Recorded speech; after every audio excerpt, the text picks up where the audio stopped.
자동차를 좋아하는 분들이라면 페이턴트 모터바겐을 아실 거예요. 메르세데스 벤츠의 창업자인 칼 벤츠가 발명한 걸로도 잘 알려져 있죠. 국내에는 지난 2018년 부산 모터쇼 등에서 대중에게 공개됐는데 저는 2013년에 페이턴트 모터바겐을 만났어요. 메르세데스 벤츠의 디터 제체 총괄 회장이 최초로 방한해 화제가 됐었거든요. 이때 상암동의 평화의 광장에 거대한 아레나를 만들고 벤츠의 최상위 럭셔리 세단인 6세대 S클래스의 론칭 행사를 진행했어요. 바로 이 현장에 페이턴트 모터바겐이 전시돼 있었죠. 근데 솔직히 전 처음 봤을 땐 이게 외관만으로는 고급마차가 아닌가 싶긴 했었습니다. 어쨌든 이 자동차 역사에서 최초라는 수식어를 달 수 있는 브랜드 메르세데스 벤츠에 대해 알아볼게요.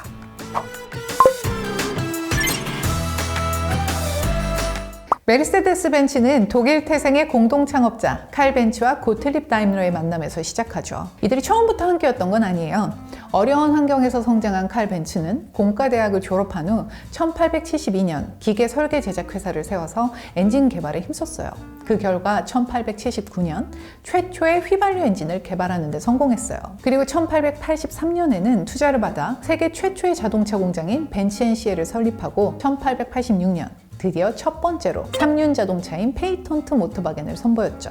1894년에는 세계 최초의 양산차 벨로를 선보였고 이때부터 1900년까지 자동차를 꾸준히 생산했어요. 반면 고틀립 다임러는 슈투트가르트에서 폴리텍스쿨이라는 응용과학대학을 나온 후 작은 기계 제작소에서 기술 감독으로 일하는 것을 비롯해서 가스엔진 제작회사인 도이츠가스 자동차 제작회사에서 기술 이사로 역임했어요. 그는 흡입, 압축, 폭발, 배기 4단계를 거치는 4행정 엔진에 정통하게 됐죠. 1882년 회사를 나온 후에는 동료였던 비렐름 마이바흐와 함께 계속해서 엔진을 연구했고 연구 끝에 최초의 경량 고속 엔진인 4행정 가솔린 엔진을 만들었어요. 그리고 1886년에는 그들이 제작한 엔진을 안친 자동차를 세상에 선보였죠. 결과는 성공적. 그 뒤 다임러는 투자를 받아 다임러 모터렌 게젤샤프트사를 설립하고 자동차를 제작해오던 중 사업가 에밀 렐린에게 요청에 따라 빠른 속도와 안정감을 겸비한 메르세데스를 만들게 됐어요. 메르세데스는 렐린에게 딸의 이름이었죠. 이 메르세데스는 출시된 이후 반응이 한마디로 대박이었어요. 이후 다임러사는 모든 자동차에 메르세데스라는 이름을 붙여 브랜드명으로 사용하기 시작했죠.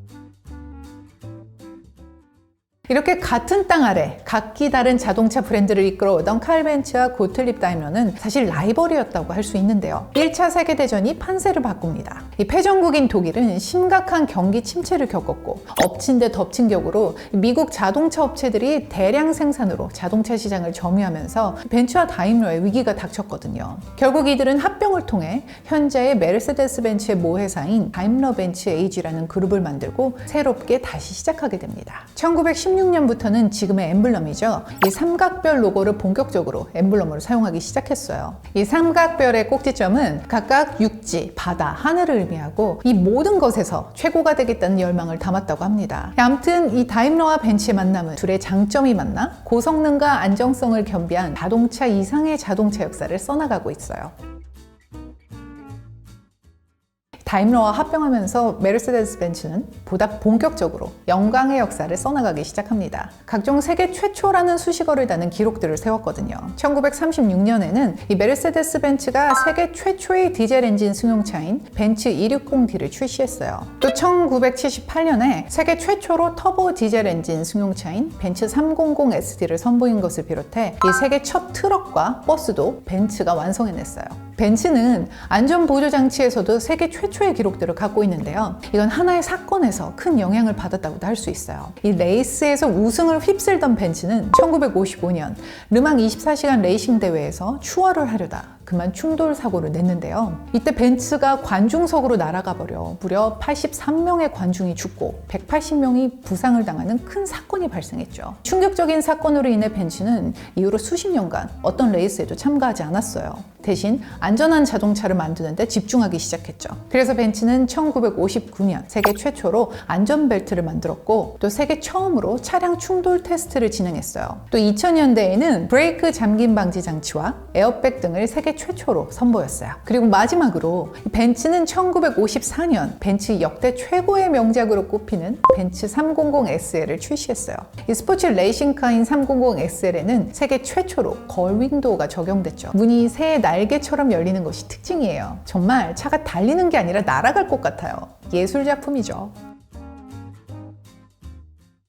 메르세데스 벤츠에는 영광의 역사만 있는 것이 아니에요. 어두운 역사도 있죠. 2차 세계대전 당시 나치 독일에 온갖 무기와 군수품을 납품했거든요. 자동차 카레이싱을 좋아했던 히틀러는 유독 벤츠를 좋아했다고 해요. 이 방탄차인 벤츠 700 리무진을 애지중지 타고 다녔어요. 나치 정권이 재정을 지원해 벤츠에서 만들던 2500마력, 시속 750km, 이 초특급 성능의 블랙버드도 있었죠. 이 정확한 명칭은 메르세데스 벤츠 T80, 세계에서 가장 빠른 차일 수 있었으나 전쟁이 발발하며 개발을 멈췄어요.